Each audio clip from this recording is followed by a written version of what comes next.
کوئی کسی سے کلام کرتا ہے، کوئی کسی سے کلام کرتا ہے، مگر کتنا خوش نصیب ہے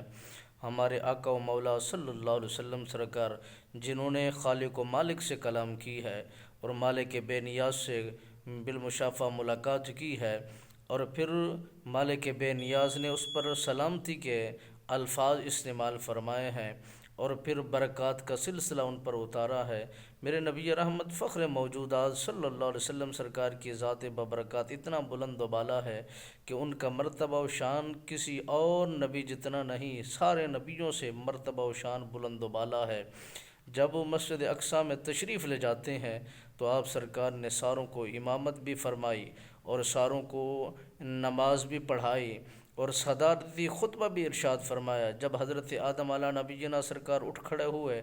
بارگاہ خداوندی میں حمد و ثنا کرنے کے بعد عرض کرتے ہیں کہ میں نے جو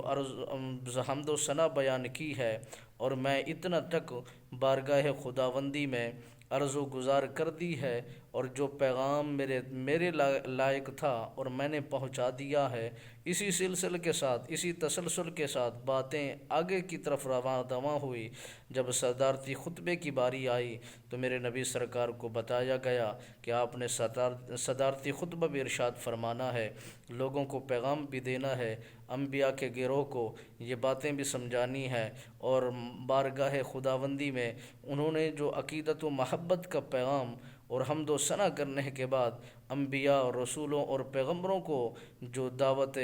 میرے نبی رحمت للعالمین سرکار نے خدا کی حمد و ثنا بیان کر دکھائی، اور پھر جس شان سے میرے نبی سرکار نے اپنے خالق و مالک کی تعریف کی ہے، ایسی تعریف نہ پھر کوئی اور کر سکتا تھا۔ ایسے جملے کسی اور نبی نے نہیں بولے جو میرے مصطفیٰ نے بولے ہیں، بس وہی جملے آخر جملے تھے۔